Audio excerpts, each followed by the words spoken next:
Buong bansa, nagulantang ang buong bansa, matapos umugong ang balitang, umano'y naglabas ng isang kontrobersyal na desisyon ang Korte Suprema na aginiugnay sa pangalan ni Pangulong Ferdinand Bongbong Marcos Jr.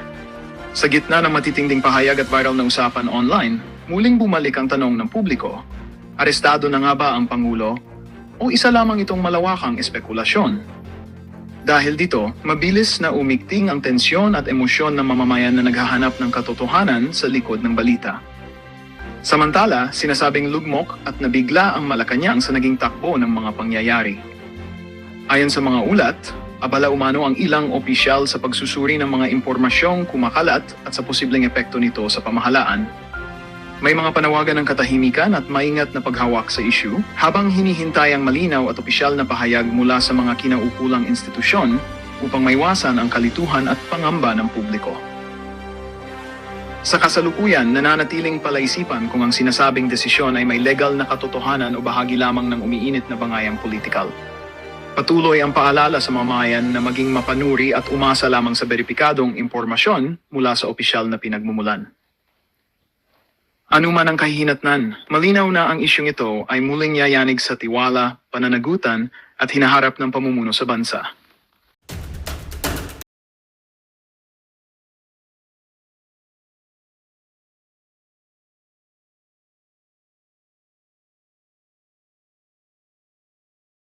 Nako, mamaya na ho natin panoorin ang video na yan nitong si Atty. Trixie Cruz Angeles. Pakinggan ho muna natin ang Christmas greetings nitong si Vice President Sara Duterte. Ito ho mga kababayan. Madayaw ug maayong adlaw kaninyong tanan. Yung Magandang araw at maligayang Pasko Nako. sa inyong lahat. Tuwing Pasko ay binabalot ang ating mga puso ng mga biyaya na hatid sa atin ng kapanganakan ni Jesus. Ngunit paano ba natin mas mapapasaya ang ating selebrasyon sa harap ng samot-saring mga hamon sa ating buhay? Mga kababayan, yung magiging mas makabuluhan ang Pasko kung ibabahagi natin ang mga biyaya ng Diyos sa ating kapwa, lalo na sa mga nahihirapan sa buhay, mga may karamdaman, mga ulila at walang tahanan, mga biktima ng sakuna at karahasan, at mga sektor na dumaranas ng kapabayaan. Sa kagandahan ng ating loob, nagmumula ang pag-asa at katatagan ng loob at pananampalataya. At ito ang gagabay at magpapalakas sa atin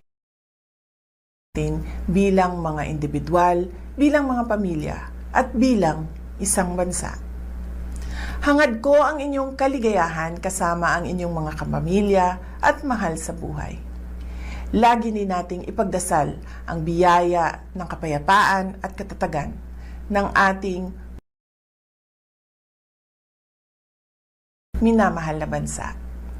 Tandaan po natin na ang pusong nagpapasalamat ay mapagbigay, mapagmahal, mapagpatawad. Yung Mula sa kaibuturan ng aking puso, malipayong Pasko kaninyong tanan. Mahalin natin ang Pilipinas para sa Diyos sa bayan at sa bawat pamilyang Pilipino. Sa dinami-dami ng problema, Nako, si Bangag pa na susunod. Akala ko sabi ko ba't ang haba naman nitong greetings na to nitong si BP. Pinagsama-sama ho pala yung mga birthday greetings ng mga opisyal ng pamahalaan dito sa video na to. Ang problema ho dito mga kababayan, hindi naman normal tong mama na to . Diba? Mantakin nyo sa dami ho nang nangyayari ngayon sa ating bansa, ang pinoproblema ho niya, bakit daw wala siyang apo? Personal mo problema sa bahay yan. Hindi interes niya sa bayan ng Pilipino, yung apo mo. Kung wala ka pang apo, mapahanggang sa ngayong mga panahon na to, kung ika nga, yan ang pinagtataka mo, malaki problema mo, Brad. na hinaharap natin sa opisina araw-araw, dumagdag pa sa iniisip ko itong mga tanong na natanggap natin. Kaya ngayon, susubukan natin sagutin isa-isa. Ano ang dapat gawin kapag hindi mo gusto ang regalong natanggap mo sa exchange gift? Pwede ba ito ipasa sa iba? Ginagawa nyo ba ito? Siyempre, pagka natanggap mo, kahit ano man yung natanggap mo, siyempre naka-smile ka. At saka thank you. Alalahanin mo, Ito naman, kahit ano pa ang binabigay sa inyo, kahit meron ka na, ito'y galing sa puso. Ganda ho ng setup ng camera niyang si Bangag. Baka akala niyo ho mga kababayan, talagang dinadaan ho niya dyan sa wala na yung delivery, wala na yung message, yung quality na lang ng video pag-usapan natin dito. Naknanto ko. Pagdating ho sa quality ng mga kagamitan nitong si Bangag, talagang wala hong makakatalo dyan. Pambihira yung audio, yung video, yung mga ginagamit na camera, talagang dekalidad ho. Tingnan yung mga bokeh balls na yan. Tingnan nyo naman ho yan. Talagang bilog na bilog. Di ba? Ang gaganda oh. Mahal ho yan yung mga lenteng ginagamit pagkaganyan. Nako. Oh. Puso nung nagbigay. Yun ang alalahanin natin. Pero hindi naman dapat na masayang. Ipasa nyo sa ibang tao na makikinabang doon sa magandang regalo na yon. Gaano kalaki ang tamang kuha ng Leche Plan? Pasko naman kumuha ka ng anong gusto mo. Basta yung mga nagdadala ng pagkain, damihan na lang ninyo. Ilang pirasong lumpiang Shanghai ang dapat kainin? Basta Isip na to. Pambihira talaga tong presidente na to. Bubusog kayo. Again, Pwede ba ibida mo naman sa amin kailan kaya ika nga magpa-hair follicle test. Kailan ka kaya magpapa-hair follicle test? Yun na lang. Kasi yan talagang inaabangan namin Yang kung ilang Shanghai ang kukunin, kung gaano karaming Leche Plan ang kukunin, wala kang problema dyan. Nananto ko. Diba? Swerte na lang kung merong Leche Plan ngayong mga panahon na to at merong Shanghai ang pagsasaluhan ng ating mga kababayan. Yung recommended ng DTI ng ahensya ng pamahalaan, 500 piso para sa Noche Buena. Paano ka magle-Leche Plan doon? Paano ka magsashanghai doon? O tapos meron pang exchange gift. Lahat po yan ika nga nakapaloob dyan sa kung tawagin natin Noche Buena. Diyan ho nagpapalitan ng regalo at kung ano pa man, di ba? Ako naman dapat medyo mag-enjoy tayo. Huwag natin iniisip na kailangan magpigil sa ating kasiyahan. Kaya ulit, yung mga maghahanda ng pagkain, dami-damihan na lang ninyo para may baong pampauwi. Ano ang dapat sabihin sa kamag-anak kapag sinabi niya, "Uy, tumaba ka"? Madaling sagutin yan. "Uy, tumaba ka." "Oo nga ikaw din." Ikaw, what do you think? Anong dapat sabihin? Tumaba ka daw. Mas malaki yung tiyan ko. Dapat naman, wala akong stress. Happy ako. Wow. Walang stress, happy daw sila pero tinanggal nila si Bersamin, tinanggal nila si Amena Pangandaman, tinanggal nila si Trigib Olivar, yung legislative liaison ng Malacanang. Tinanggal nila yan pero wala silang stress, happy sila. Palakpakan ho natin ang mga bangag dyan sa Malacanang. Kami naman na magtatanong. Ang lagi namin tinatanong sa mga anak namin, yung tatlong anak kong lalaki, ba't wala pa kaming apo? Baka mga bakla anak mo. Galit dyan si Sir Jack sa mga ganyan. Tangko, kung wala pa kayong apo, nanto ko pambihira mga kababayan. No? Ang dami nating kinahaharap na problema ngayong mga panahon na to. Ang pinoproblema ho nitong si Ajik, bakit daw wala siyang apo? Di ba? Daming nagugutom. Sad-sad ang ating ekonomiya. Napakasagwa ng ating peace and order. Laganap ang krimen sa ating bansa. Illegal na droga, smuggling, kartel, droga. Problema nitong Ajik, bakit wala daw ho siyang apo? Palakpakan ho natin ang lakas ng tama mo, Brad. Ayan, honey. Sana all. Yan ang Christmas wish ko. Wala kayong mabola, no?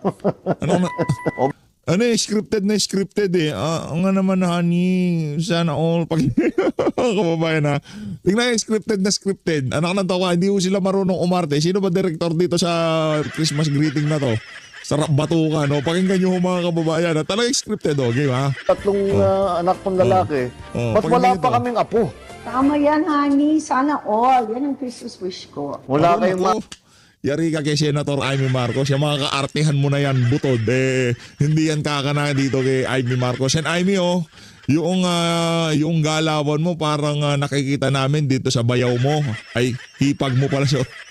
Mayayari. Hindi bayaw PH. Hipag ang tawag dyan. Diba? Di ba ganyan yung salita ni Amy Marcos? Parang ginagayaw. Sa bagay, uso naman gayahan. Walang problema yan. Di ba? Walang problema yung gayahan. Mabola, no? Obligado ba kaming magbigay ng regalo sa aming mga inanak? Pwede po ba pwede po bang pagtaguan yung mga inaanak namin? Ay kami hindi namin pwedeng pagtaguan dahil madali kaming hanapin. Kaya kompleto ang listahan namin doon sa aming mga inaanak at marami-rami din. Ngayon, yung iba siguro, pag hindi nyo talaga nakikita na o hindi na kayo nag-uusap, pag may app, pwede nyo na i-Gcash yung mga regalo ninyo. Ngayon, mas madali na. Pag may potluck, ano ang luto dala-dala ni PBBM? Ang gagawin ko para makarami at saka madaling gawin? Spaghetti. Sana ay masaya at mapayapa ang inyong pagdiriwang kasama ang inyong mga kaanak at kaibigan. Sa pagkain, yung sakto lang po. Alam nyo naman, mataas ang mga kaso ng heart attack ngayong panahon dahil napaparami. Hindi yun ang dahilan. Sa pagkain ni hinay-hinay kasi wala nang makain ang sambayan ng Pilipino. Dapat dahan-dahan ang pagkuha para ika nga talagang lahat mabigyan, no? Yeah? Imbis na sabi mo, magpakasaya kayo, kainin nyo hulat ng gusto nyo. Meron naman ho tayong PhilHealth dyan. Pagkain atake kayo, diretsong PhilHealth. Kaso pati PhilHealth, di nyo binigyan ng pera eh. Diba? Nakuha nyo mga kababayan. Ganyan o, kasinto-sinto itong mama na to. Sinasabi mo, magsaya ng magsaya. Ano bang kaligayahan ng mga tao pagdating ng panahon ng Kapaskuhan? Di ba pagkain? Di ba? Wala nga yung regalo eh. Di man nga masyado yun eh. Ang talagang importante dyan yung pagkain. Ngayon, dahil nga naman 100 pisong Noche Buena, tapos di binigyan ng pera ang PhilHealth, at hinay-hinay kayong kumain kasi baka maatake kayo sa puso. Pero kung meron tayong pera sa PhilHealth at marami yung pang Noche Buena, kain lang ng kain. Pagka na inatake kayo, libre yan, pagamot namin kayo sa PhilHealth. Di ba ganun dapat ang advice? Hindi yung talagang pigil na pigil eh.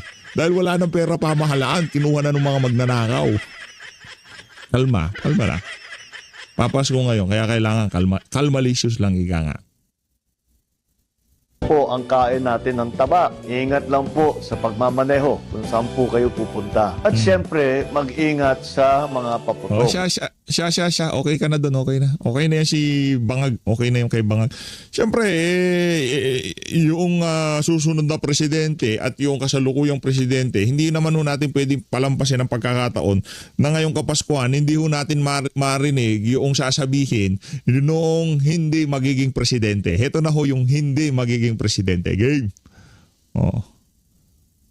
Martin Romualdez said while shoppers ibang klase naman ibang klase naman tong talagang Billionaire News Channel. Talagang pati tong kay Martin Romualdez, kuhang-kuha ho. Tingnan nyo naman yan. former House Speaker Martin Romualdez says Filipinos should focus on an even bigger deal, unity. He says hope, courage, and heart, and love for one another. Yung susunod na presidente, na napaksa natin dito sa video na to. Yung kasalukuyang presidente at yung hindi magiging presidente. Martin Romualdez, tanggapin mo na, pero Brad, parang pumayat ka. Nakita ko yung comparison eh. Yung noong angas na angas ka dyan sa pagiging speaker mo at ngayong di ka na speaker, namayat ka Brad. Anong nangyari sa pagmumukha mo na yan? Diba? Stress ho yan mga kababayan, namamayat eh. Diba ho kasi yung nagpapapayat at yung talagang likas na mataba ka tapos bigla kang papayat. Diba? Yung meron ho kasing katawan na alam mo naman talagang payat yan. No? Siguro sa mga nakalipas na linggo medyo na marami ang nalantakan niya kaya medyo tumaba. Pero itong mama na to, kilalang mataba to. Kaya pagka kilala kang mataba, namayat ka, talagang mapupuna ka dyan. Hindi ho magandang bagay yun. Kasi pagka talagang sanay yung mga kababayan natin nakikitang mataba ka, bigla kang pumayat, isa lang ibig sabihin yan. Stress ka. Tuloy ko natin. Other are the values that keep the nation together. Mga kababayan, this Christmas season, we celebrate the deep faith that unites us Filipinos.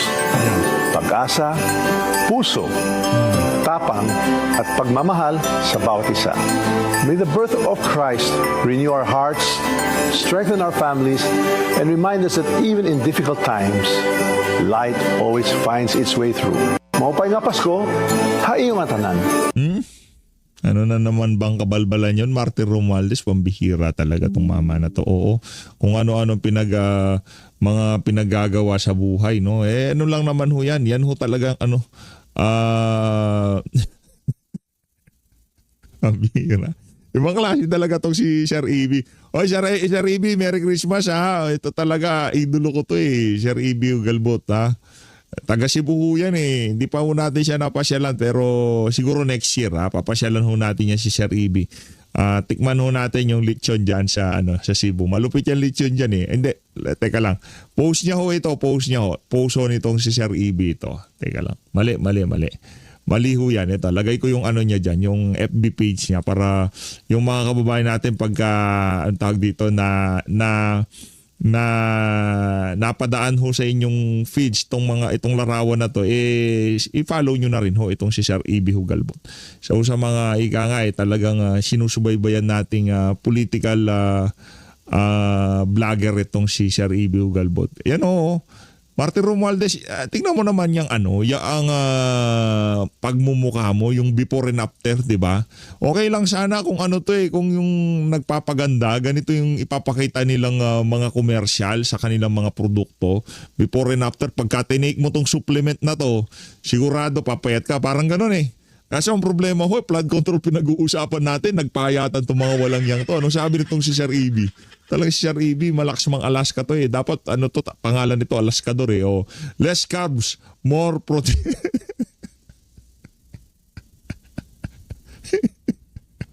Hindi yan. Less pork yan.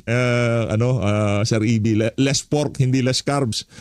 Less pork sila ngayong mga panahon na to. Wala nang insertion Kaya nagpahayatan tong mga walang yang to. Tingnan nyo naman yung Martin Romualdez Speaker Days, yung nasa taas.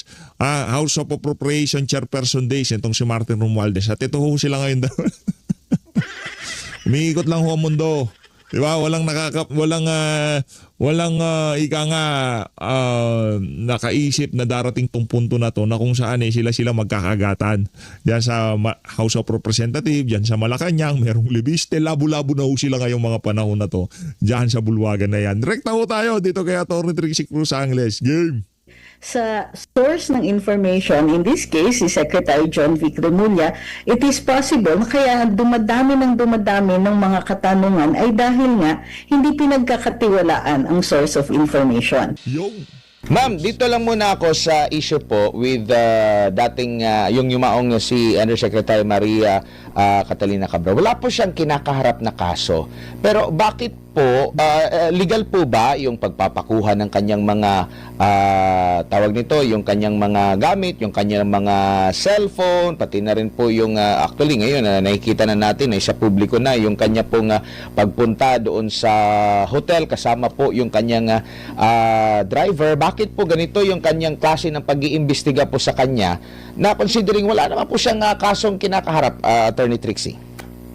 Totoo po yan. Ngunit ang pagturing natin sa isang lugar kung saan mayroong corpus delicti, mayroong krimen na nag-occur, maaari pong i-seize ng mga kawani ng gobyerno o ng law enforcers natin ang ebidensya that can be found on the scene. However, dahil private property pa rin yan at if the deceased has family, maaari pong hingin yan ng pamilya. And dahil nga may ownership, may establish yung ownership dyan. Kung hindi rin ma-establish ng mga law enforcers ang evidentiary value ng hinahawakan nila, kailangan talagang i-turn over yan. Opo. Yung mga circumstansya, yung mga lumalabas ngayon sa social media, sa pag-aanalisa nyo po, attorney, nagtutugma po ba? Kasi isa sa mga nagtataka yung ating mga kababayan kasi 'di ba meron lumabas na video, tinatanong siya na ano ba yung greatest fear niya, yung phobia niya, ang sabi niya heights. Nagtataka sila bakit doon siya nagtambay doon sa bangin. Yung mga ganun po na mga katanungan po, attorney. And kung kayo po ang tatanungin doon sa mga available ngayon na mga information na mga lumalabas, kumbaga, masasabi na ba natin na parang nagtutugma itong lahat ng mga pangyayari or mas marami pang mga katanungan po ang lumilitaw? Ang tingin ko tama na maraming katanungan dahil nga kukunti o kulang ang impormasyon na nilalabas ng ating gobyerno, particular na dito ang DILG. hindi rin lang po yun, no? Hindi rin lang sa kakulangan ng impormasyon, kundi sa source ng information, in this case, si Secretary John Vic Remulla, it is possible, kaya dumadami ng mga katanungan ay dahil nga hindi pinagkakatiwalaan ang source of information. Ngayon, yung mga speculation na naririnig natin or yung mga katanungan, marami naman sa kanilang may basis. Pero in order for us na bigyan ng bigat yung mga katanungan na yun, i-build up yung scenario. So, halimbawa, ang fear of heights, relevant po ba ito kung it was a suicide? Kung a suicide, would the fear of heights, which equates to a fear of harm, or a fear of death, still be relevant kung ang purpose ng tao ay to harm themselves. Diba? On the other hand, kung walang intensyon na mag-harm ng sarili, then yung position niya at that point might be questionable. Diba? Pwedeng isipin ng mga tao na baka pinipilit na nandun siya sa lugar na yon, baka mayroong ibang tao na pumilit na magtambay siya doon sa lugar na yon. So, yung mga questions, nakikita natin dahil nga sa kakulangan ng impormasyon, they can build up scenarios and this is perfectly acceptable dahil nga marami pang mga katanungan ang hindi na-address ng ating mga government officials na who feel the need na maggawa kaagad ng conclusion. Sa totoo lang, hindi kailangan madalian magsabi sa publiko ng conclusion ng cause of death kung kulang pa ang ebidensya o kung marami pang mga katanungan that remain unanswered. Tama kayo. Ang premise ninyo dito is wala siyang kaso, walang kasong nakahain sa kanya. And in fact, wala siya dun sa mga listahan ng mga recommended to be charged later on. So again, magtatanong ang publiko. May information gaps dito na kailangan punuin. Opo, dito naman po sa, kumbaga, sa side po ng atin pong pamahalaan, dito po sa pag-appreciate ng, halimbawa, yung mga district engineers ngayon na possible na maging witness or star witness nila or may sa ilalim sa WPS kasi may mga restitution, nagsoli ng pera, ganito, ganyan. Yung pag-appreciate ng gobyerno doon sa kanila, dito po kay Yusek Cabral, kasi siya po yung undersecretary na may hawak at may alam pala ng mga insertions na ito. Bakit parang iba yung treatment ng gobyerno doon sa mga district engineers dito po sa kanya, attorney, sa nakikita niyo po? Well, ang nakikita kasi natin, yung mga district engineers, the reason nagsusoli sila ay bahagi doon sa nire-require ng DILG and DOJ na magsoli para mapasok sila doon sa witness protection or ma-i-consider din sila bilang mga state witness. So mayroong ganong klaseng setting. Itong mga district engineers are already charged, kumbaga, or seriously considered na sila po ay magiging bahagi or magiging respondents sa investigasyon or magiging akusado doon sa actual na kaso. With Undersecretary Cabral, wala pa pong ganung pinag-uusapan, although nakikita natin na nararamdaman na niya na papunta na nga doon sa point na kailangan may pananagutan dito. So iba yung trato talaga sa kanya because she's not yet slated to be a witness. Opo. Dito po sa naging pahayag naman po ni Congressman Leviste na may listahan itong si Cabral at doon makikita kung sino-sino yung mga proponent na banggit nga niya mula sa mga mambabata sa Kamara hanggang Senado. Meron pang mga nasa executive branch outside ng DPWH mula undersecretary hanggang secretary na nagre-request, nagpapa-insert ng mga flood control kahit hindi na nila saklaw yung proyektong ganun. At pati na rin yung sa mga pribado po. Gaano kahalaga itong listahan at may silbi pa ba ito, ma'am, considering wala na yung mismong gumawa nito na pwedeng mas mabigat na